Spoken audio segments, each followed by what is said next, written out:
ചെമ്പഴന്തിയുടെ മണ്ണിൽ ശ്രീനാരായണ ഗുരുദേവന്റെ ജന്മം കൊണ്ട് പരിപാവനമായിട്ടുള്ള മണ്ണാണ്. ഓരോ തവണയും ഈ മണ്ണിലെത്തുമ്പോൾ സന്തോഷത്തോടും അഭിമാനത്തോടും കൂടിയാണ് വന്നിട്ടുള്ളത്. പക്ഷെ ഇന്നിവിടെ ശ്രീനാരായണ ഗുരു കോളേജിന്റെ തൊട്ടു മുന്നിൽ ഈ യോഗത്തിൽ സംബന്ധിക്കുമ്പോൾ അപമാനം കൊണ്ട് ശിരസ് കുനിയുന്ന ഒരു സാഹചര്യം, ആ സാഹചര്യത്തിലാണ് ഇവിടെ നിൽക്കുന്നത്. അവനവൻ ആത്മസുഖത്തിന് ആചരിക്കുന്നവ അവരുടെ സുഖത്തിനായി വലയണം എന്നാണ് ഗുരുദേവൻ പഠിപ്പിച്ചിട്ടുള്ളത്. പക്ഷെ ഇവിടെ വിലപ്പെട്ട ഒരു ജീവൻ നഷ്ടപ്പെട്ട സാഹചര്യത്തിലാണ്, അതോടൊപ്പം ഈ പ്രദേശത്തെ നിരവധി ആളുകൾ ആശങ്കയിൽ കഴിയുന്ന ഒരു സാഹചര്യത്തിലാണ് ഇന്നിവിടെ ഈ യോഗം നടക്കുന്നത്. എബ്രഹാം മാഷ് സൂചിപ്പിച്ചു, കേരളത്തിലെ വിവിധ പ്രദേശങ്ങളിൽ നടക്കുന്ന ഈ തരത്തിലുള്ള സംഭവങ്ങളെക്കുറിച്ച്. കേരളത്തിലെ സഹകരണ മേഖല എന്ന് പറയുന്നത് ഒരു കാലത്ത് രാജ്യത്തിന് തന്നെ മാതൃകയായിരുന്ന ഒരു സഹകരണ മേഖല. കർണാടകത്തിലും മഹാരാഷ്ട്രയിലും ഉൾപ്പെടെയുള്ള നിരവധി സംസ്ഥാനങ്ങളിൽ സഹകരണ മേഖല എല്ലാ പ്രവർത്തനങ്ങളിലും പങ്കാളികളായിട്ടുള്ള ഒരു മേഖലയാണ്. മഹാരാഷ്ട്രയിൽ പോയി കഴിഞ്ഞാൽ മഹാരാഷ്ട്രയിലെ പഞ്ചസാര മില്ലുകൾ, ആ പഞ്ചസാര മില്ലുകൾ മുഴുവൻ തന്നെ സഹകരണ മേഖലയിലാണ്. കർണാടകത്തില് നിരവധി മേഖലകളിൽ, ഇപ്പൊ കേരളത്തിൽ അടക്കം പ്രവർത്തനമുള്ള ക്യാംപ്കോ പോലെയുള്ള സ്ഥാപനങ്ങൾ, അടക്ക കർഷകരുടെ ഏറ്റവും വലിയ ഏറ്റവും പ്രധാനപ്പെട്ട ഒരു സഹകരണ സംഘമാണ് ക്യാംപ്കോ. രാജ്യത്തെ രാസവള ഉൽപാദനത്തിൽ വലിയ പങ്ക് വഹിക്കുന്ന സഹകരണ സംഘങ്ങളാണ് ഇഫ്കോയും കിർക്കോയും ഒക്കെ. അങ്ങനെ രാജ്യം മുഴുവൻ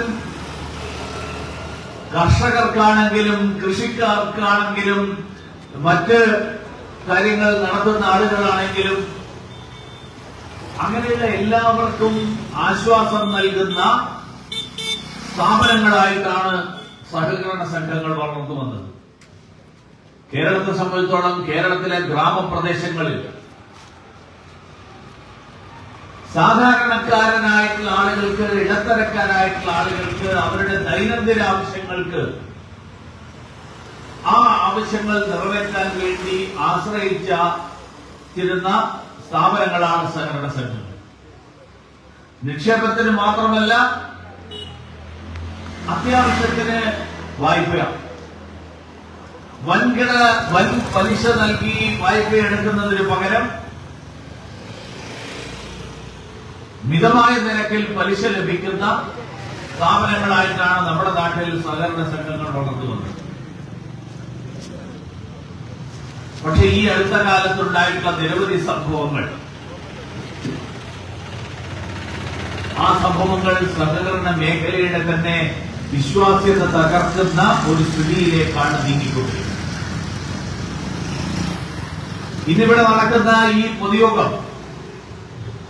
ഈ പൊതുയോഗം കുറ്റവാളികളെ കണ്ടെത്തി ആവശ്യമായിട്ടുള്ള നടപടികൾ എടുക്കണം എന്ന് ആവശ്യപ്പെടുന്നതിന്റെ ഏറ്റവും പ്രധാനപ്പെട്ട കാരണം സഹകരണ മേഖലയിൽ വിശ്വാസ്യത തകരരുത് എന്നുള്ള ലക്ഷ്യത്തോടുകൂടിയാണ്. ആഷിവിടെ പറഞ്ഞു, പണയം വെച്ച പണം ആ സ്വർണം കിട്ടാതെ കിട്ടുമ്പോൾ ഉണ്ടാകുന്ന പ്രശ്നങ്ങൾ, മുഖമണ്ഡം വെച്ച് വായ്പയെടുക്കുന്ന സാഹചര്യം,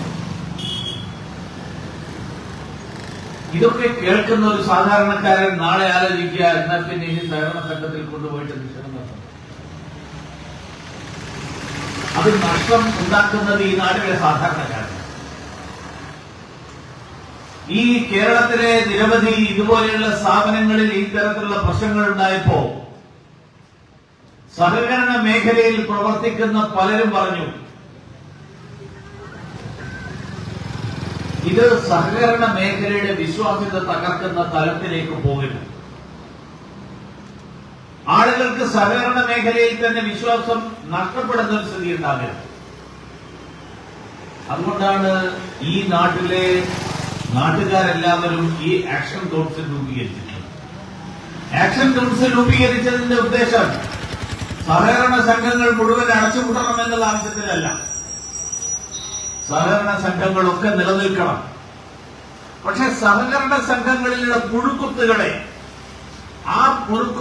കണ്ടെത്തി എത്രയും പെട്ടെന്ന് ആ പുഴുക്കുത്തുകൾ എടുത്തു മാറ്റിയില്ലെങ്കിൽ ആ കുത്തുകൾ ഈ മേഖലയെ മുഴുവൻ തന്നെ കാർന്നു തിന്നു.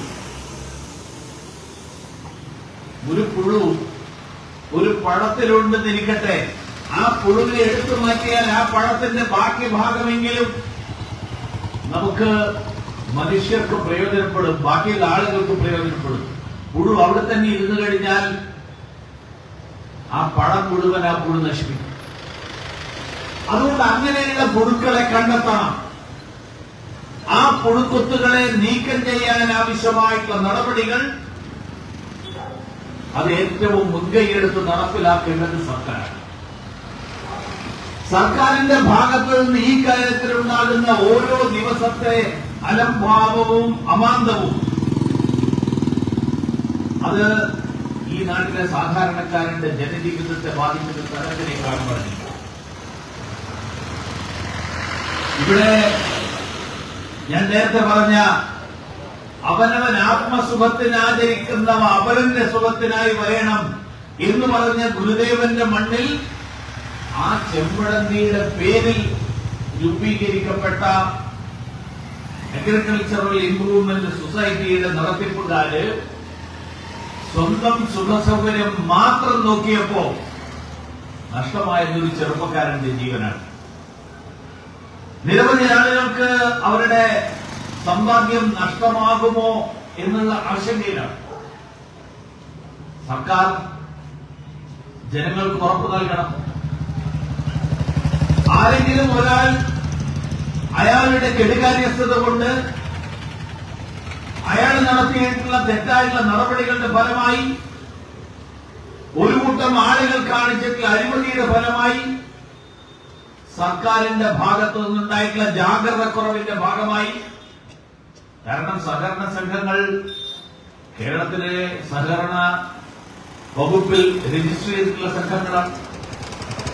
കൃത്യമായിട്ട് ഓഡിറ്റിംഗ് നടക്കുന്നു എന്ന് ഉറപ്പുവരുത്തേണ്ട ഉത്തരവാദിത്വം സംസ്ഥാന സർക്കാരിന്റെ സഹകരണ വിഭാഗത്തിലാണ്. ഓഡിറ്റ് നടത്തി ക്രമക്കേടുകളുണ്ടെങ്കിൽ അങ്ങനെയുള്ള സംഘങ്ങളെ നേരായ വഴിക്ക് നടത്തുന്നു എന്ന് ഉറപ്പുവരുത്തേണ്ട ഉത്തരവാദിത്വം സംസ്ഥാന സഹകരണ വകുപ്പിനാണ്.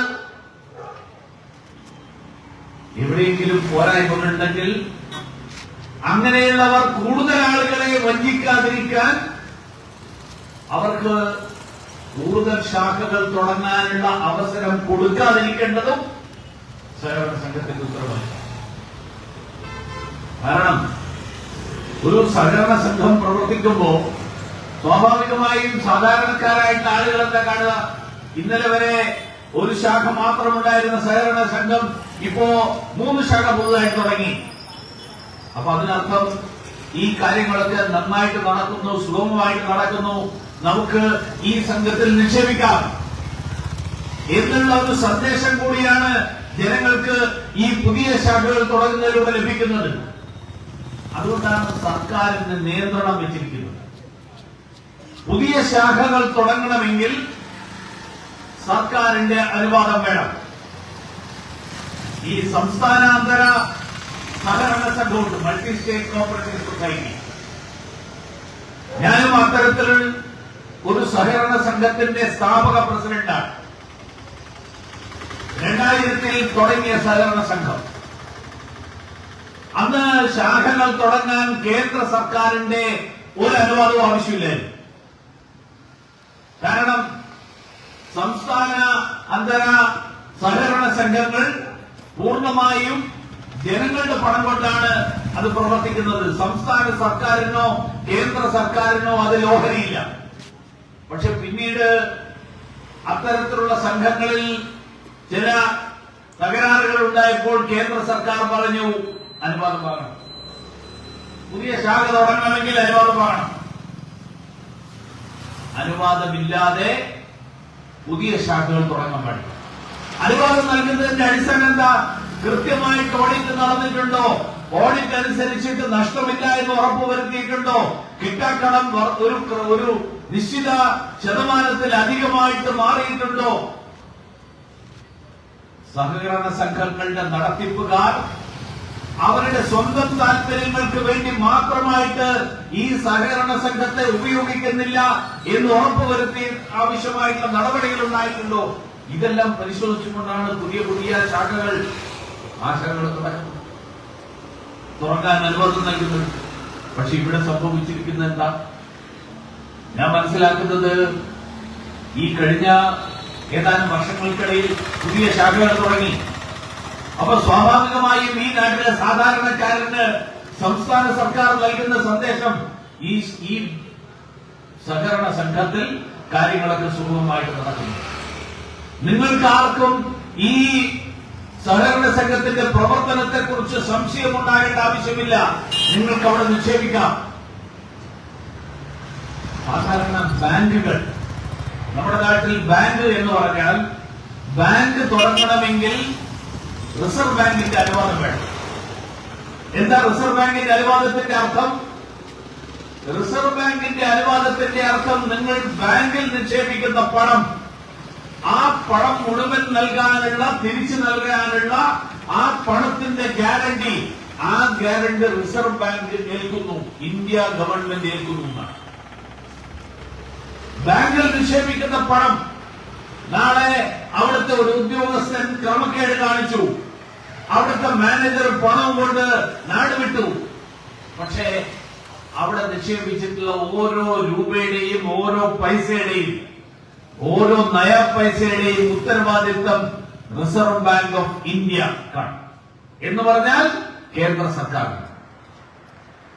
അതുകൊണ്ടാണ് ഇടക്കാലത്ത് റിസർവ് ബാങ്ക് പറഞ്ഞത് കേരളത്തിലെ ഈ പ്രാഥമിക സഹകരണ സംഘങ്ങൾ എന്നുള്ള പേരിൽ സർവീസ് കോഓപ്പറേറ്റീവ് ബാങ്ക് എന്ന് ബോർഡ് വെച്ചിട്ടുള്ള നിരവധി സ്ഥാപനങ്ങൾ, ആ സ്ഥാപനങ്ങളിൽ ബാങ്കിംഗ് ലൈസൻസ്, റിസർവ് ബാങ്കിൽ നിന്ന് ബാങ്കിംഗ് ലൈസൻസ് എടുത്തിട്ടുള്ളവരല്ലാത്തവർ ബാങ്ക് എന്നുള്ള പേര് വെക്കരുത്, പകരം സഹകരണ സംഘം എന്ന് മാത്രമേ വെക്കാവൂ.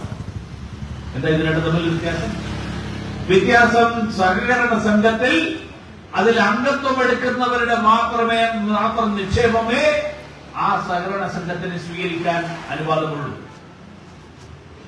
പക്ഷെ കഴിഞ്ഞ കുറെ വർഷങ്ങളായിട്ട് കേരളത്തിൽ നടക്കുന്ന സഹകരണ മേഖലയിൽ നടക്കുന്ന നിരവധി തട്ടിപ്പുകൾ, അത് കരുവന്നൂരിലും നമ്മുടെ ഈ തിരുവനന്തപുരത്ത് കടക്കൂട്ടത്തിനടുത്ത് കാട്ടാക്കടക്കടുത്തുള്ള കണ്ടലയിലും പുൽപ്പള്ളിയിലുമൊക്കെ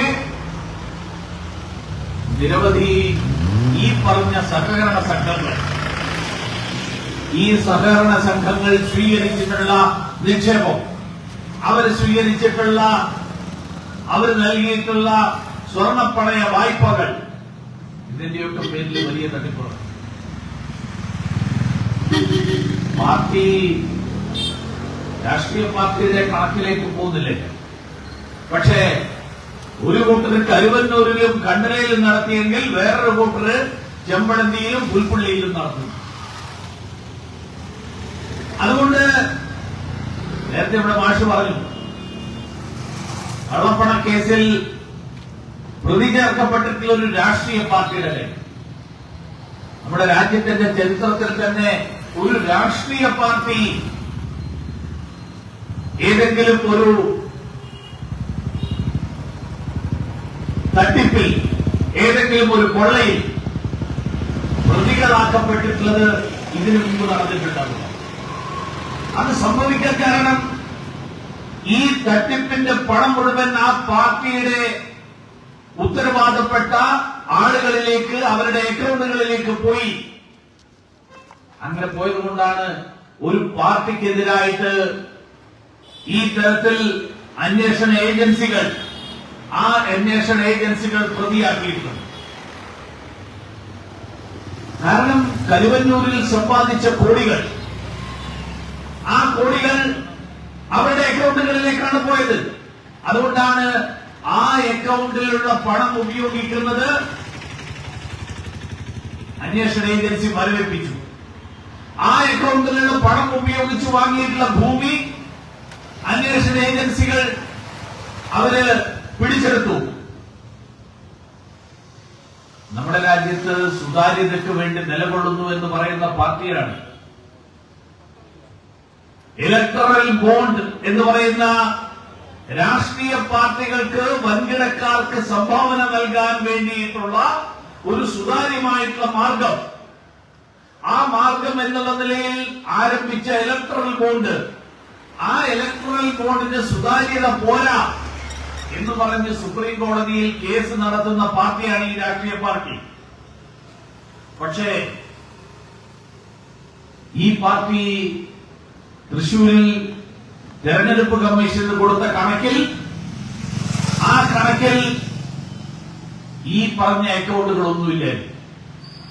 തൃശൂരിലെ CPMന്റെ 17 ഏരിയ കമ്മിറ്റികളും ജില്ലാ കമ്മിറ്റിയുടേതുമായിട്ട് 25 അക്കൗണ്ടുകളിൽ ആ അക്കൗണ്ടുകളെ കുറിച്ച് പരാമർശം പോലും തെരഞ്ഞെടുപ്പ് കമ്മീഷന് നൽകിയതില്ല. കാരണം ജനപ്രാതിനിധ്യ നിയമപ്രകാരം എല്ലാ രാഷ്ട്രീയ പാർട്ടികളും അവരുടെ അക്കൗണ്ടുകളുടെ പൂർണ്ണ വിവരങ്ങൾ ഓഡിറ്റ് ചെയ്ത് തെരഞ്ഞെടുപ്പ് കമ്മീഷന് നൽകണം. തെരഞ്ഞെടുപ്പ് കമ്മീഷന് നൽകിയാലേ ആ രാഷ്ട്രീയ പാർട്ടിക്ക് പ്രവർത്തിക്കാനുള്ള അനുവാദമുള്ളൂ. അത് നൽകാത്തത് വലിയ ശിക്ഷയാണ്, വലിയ കുറ്റമാണ്. പക്ഷെ ഇതില്ല. ഞാൻ പറഞ്ഞു വന്നത്, ഇപ്പോ ആര്യനാട് സഹകരണ സംഘം, ആര്യനാട് സഹകരണ സംഘത്തിൽ CPM ഭരിക്കുന്ന ബാങ്കാണ് മുട്ടത്തറ സഹകരണ ബാങ്കിൽ. ഇതൊക്കെ CPM ഭരിക്കുന്ന തിരുവനന്തപുരത്തെ ബാങ്കുകളാണ് എന്ന് പറഞ്ഞാൽ സഹകരണ സംഘങ്ങൾ. ചെമ്പഴന്തിയില് കോൺഗ്രസ് നേതൃത്വത്തിലുള്ള ഒരാളാണ് ആ ബാങ്കിന്, ആ സഹകരണ സംഘത്തിന്റെ പ്രസിഡന്റ്. അപ്പൊ ഇതുപോലെ ഇങ്ങനെയുള്ള ആളുകൾ പലരും രാഷ്ട്രീയ പാർട്ടികളുടെ മേൽവിലാസം, ആ മേൽവിലാസം അവരുടെ സംരക്ഷണത്തിന് വേണ്ടിയിട്ട് ഉപയോഗിക്കുന്ന ഒരു സാഹചര്യമാണ്. അതുകൊണ്ടാണ് എബ്രഹാം മാഷ് യഥാർത്ഥ കോൺഗ്രസ്സുകാരനായതുകൊണ്ട് അദ്ദേഹം അതിനോട് പ്രതികരിച്ചത്. പണ്ട് ശ്രീ ലാൽകൃഷ്ണ അഡ്വാനി, അദ്ദേഹം കോൺഗ്രസിലെ ഒരു മുതിർന്ന നേതാവിനെ കുറിച്ച് പറഞ്ഞത്, അദ്ദേഹം സ്വാതന്ത്ര്യത്തിന് മുൻപുള്ള കോൺഗ്രസിന്റെ മൂല്യങ്ങൾ, ആ മൂല്യങ്ങൾ ഉൾക്കൊള്ളുന്ന കോൺഗ്രസ്സുകാരനാണ്. അധികാര രാഷ്ട്രീയത്തിന്റെ, ഇന്ന് കോൺഗ്രസ് എന്ന് പറഞ്ഞാൽ അധികാര രാഷ്ട്രീയത്തിന്റെ ഒരു പ്രതീകമായിട്ടാണ് കണക്കാക്കപ്പെടുന്നത്. സ്വാതന്ത്ര്യത്തിന് മുൻപുള്ള കോൺഗ്രസ് എന്ന് പറയുന്നത് അധികാര രാഷ്ട്രീയത്തിന്റെ ഭാഗമായിരുന്നില്ല, പകരം ത്യാഗത്തിന്റെ, സഹനത്തിന്റെ, സമരത്തിന്റെ പ്രതീകമായിരുന്ന കോൺഗ്രസ് ആയിരുന്നു. എബ്രഹാം മാഷ പോലെയുള്ള അപൂർവം ചില ആളുകൾ ആ കോൺഗ്രസിന്റെ മൂല്യങ്ങൾ ഉൾക്കൊള്ളുന്നവരായിട്ട് ഇന്നും നിലനിൽക്കുന്നു. ജനങ്ങളുടെ പണം, ഗാന്ധിജി പറഞ്ഞത്, ഒരു ട്രസ്റ്റി എന്നുള്ള നിലയിൽ ആണ് കൈകാര്യം ചെയ്യേണ്ടതെന്നാണ്. ഗാന്ധിജി പറഞ്ഞത്, പണം എന്റേതല്ല, ജനങ്ങൾ എന്നെ വിശ്വസിച്ച് ഏൽപ്പിച്ചിരിക്കുന്നു, അവരുടെ താല്പര്യങ്ങൾ സംരക്ഷിച്ചുകൊണ്ടാണ് പണം കൈകാര്യം ചെയ്യേണ്ടത്. അതാണ് ഗാന്ധിജിയുടെ ട്രസ്റ്റിഷിപ്പ് സിദ്ധാന്തം. പക്ഷെ ഇവിടെ ഞാൻ മനസ്സിലാക്കുന്നത്, അദ്ദേഹത്തിന്റെ ബന്ധുക്കളടക്കം ആ ബാങ്കിന്റെ സഹകരണ അതിന്റെ ഡയറക്ടർ ബോർഡിലുണ്ട്, ജീവനക്കാരായിട്ടുണ്ട്. ഭൂമി വാങ്ങിയിരിക്കുന്നതടക്കം ഭാര്യയുടെ പേരിലോ അങ്ങനെയുള്ള ബന്ധുക്കളുടെ പേരിലോ ഒക്കെയാണെന്നാണ് ഞാൻ മനസ്സിലാക്കുന്നത്. ആരുടെ പണം ഉപയോഗിച്ചിട്ട? സ്വന്തം പണമല്ല, ഈ നാട്ടിലെ സാധാരണക്കാരൻ വിശ്വസിച്ചേൽപ്പിച്ച പണം. വളരെ കാര്യക്ഷമമായിട്ട് കൈകാര്യം ചെയ്യുമെന്നുള്ള പ്രതീക്ഷയിൽ നൽകിയിട്ടുള്ള പണം. പക്ഷേ അങ്ങനെ ഒരാൾ ക്രമക്കേട് കാണിക്കുമ്പോൾ ആ ക്രമക്കേട് കണ്ടുപിടിക്കേണ്ട ഉത്തരവാദിത്വം സംസ്ഥാന സർക്കാരിന്റെ. നമ്മുടെ ബഹുമാന്യനായിട്ടുള്ള MLA അദ്ദേഹം സഹകരണ മന്ത്രി, ഞാൻ മനസ്സിലാക്കുന്നത് അദ്ദേഹം സഹകരണ മന്ത്രിയായിരുന്ന കാലത്താണ് പുതിയ ബ്രാഞ്ചുകൾ തുടങ്ങാനുള്ള അനുവാദം നൽകിയത്. ഞാൻ നേരത്തെ പറഞ്ഞല്ലോ, പുതിയ ബ്രാഞ്ച് നൽകാൻ അനുവാദം നൽകുന്നതിൽ മന്ത്രിക്ക് യാതൊരു പങ്കുമില്ല എന്ന് വേണമെങ്കിൽ വാദത്തിന് വേണ്ടിയിട്ട് ആരെങ്കിലും അങ്ങനെ ഒരു വാദം ഉന്നയിച്ചാൽ ഞാൻ അംഗീകരിക്കേണ്ടതാണ്. കാരണം മന്ത്രി എല്ലാ ബാങ്ക് ബ്രാഞ്ച് ഓപ്പൺ ചെയ്യുന്നതും മന്ത്രിയുടെ അപ്രൂവലോടുകൂടിയല്ല എന്ന് പറഞ്ഞാൽ ശരിയായിരിക്കും. പക്ഷേ തന്റെ വകുപ്പിൽ ആ വകുപ്പ് ക്രമക്കേടുകൾ കാണിക്കുന്ന സ്ഥാപനങ്ങളെ നിലക്ക് നിർത്താൻ കാണിക്കേണ്ട ജാഗ്രത, അതാണ് ജനങ്ങൾ ആ വകുപ്പിൽ നിന്ന് പ്രതീക്ഷിക്കുന്നത്. ആ ജാഗ്രത എന്തുകൊണ്ട് കാണിച്ചില്ല? ഈ സ്വന്തം മൂക്കിന് കീഴെ ചീഞ്ഞു നാറുന്നു എന്നുള്ളൊരു പ്രയോഗം ഇംഗ്ലീഷിലുണ്ട്. സ്വന്തം മൂക്കിന് കീഴെയുള്ള ചീഞ്ഞു നാറുന്നത് അത് തിരിച്ചറിയാൻ കഴിയുന്നില്ലെങ്കിൽ ഒന്നുകിൽ ആ മൂക്കിന് എന്തെങ്കിലും കുഴപ്പമുണ്ട്, അല്ലെങ്കിൽ അത് അറിഞ്ഞിട്ടും മിണ്ടാതിരിക്കുന്നു. ഇത് രണ്ടാണെങ്കിലും പ്രശ്നമാണ്, ഏതാണെങ്കിലും പ്രശ്നമാണ്. അപ്പൊ അങ്ങനെയുള്ള സാഹചര്യങ്ങൾ, ആ സാഹചര്യങ്ങളാണ് ജനങ്ങളെ ഈ തരത്തിലുള്ള പ്രതിഷേധത്തിലേക്ക് ഇറങ്ങാൻ പ്രേരിപ്പിക്കുന്നത്. നമുക്ക് ആർക്കും ഇങ്ങനെ ഒരു പ്രതിഷേധം നടത്തി എല്ലാവരും ഒരുമിച്ച് വരേണ്ട ഒരാവശ്യം ഉണ്ടാവില്ലായിരുന്നു. ബിജുകുമാറിന്റെ ജീവൻ നഷ്ടപ്പെട്ട് ഉടൻ തന്നെ സർക്കാരിന്റെ ഭാഗത്ത് നിന്ന് ഈ തരത്തിൽ കുഴപ്പങ്ങൾ കാണിച്ച ആളുകൾക്കെതിരായിട്ട് കർശനമായിട്ടുള്ള നടപടി ഉണ്ടായിരുന്നില്ലെങ്കിൽ,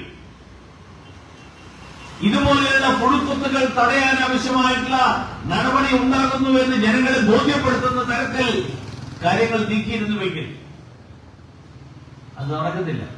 അത് നടക്കാത്ത സാഹചര്യത്തിലാണ് ഈ നാട്ടിലെ ജനങ്ങൾക്ക് സംഘടിക്കേണ്ടി വന്ന ഒരു സാഹചര്യം സൃഷ്ടിക്കപ്പെട്ടിട്ടുള്ളത്.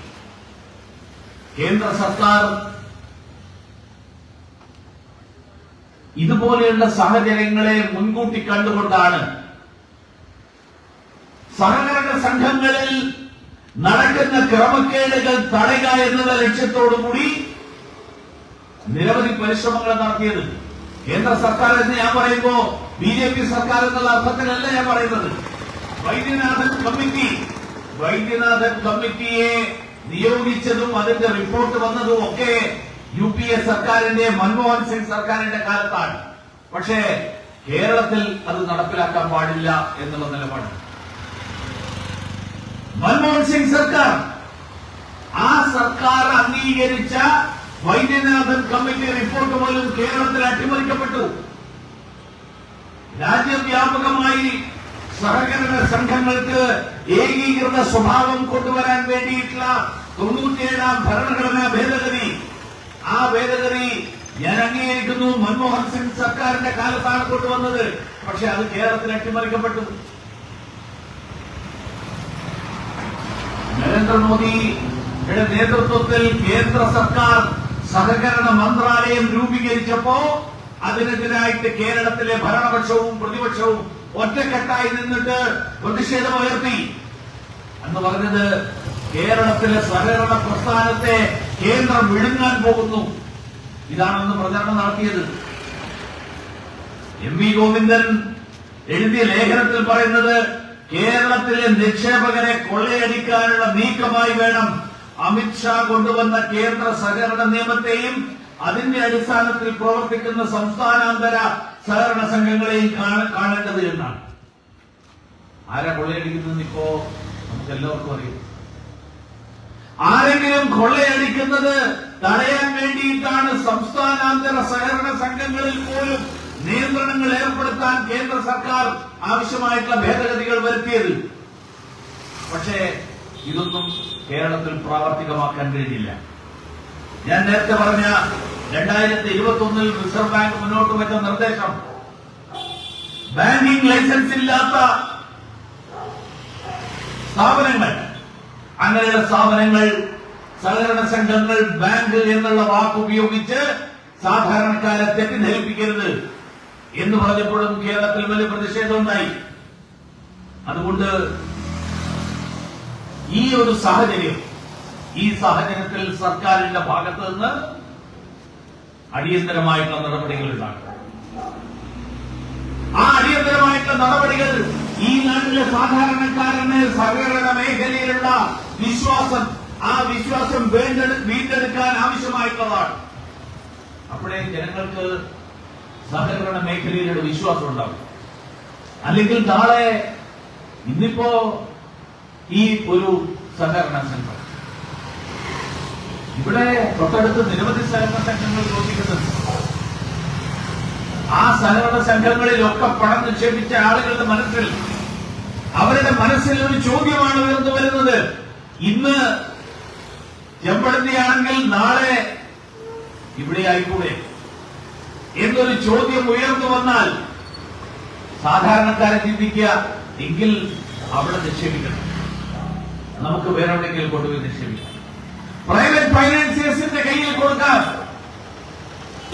എന്നടക്കം ആളുകൾ ചിന്തിച്ചാൽ വീണ്ടും നമ്മളെല്ലാവരും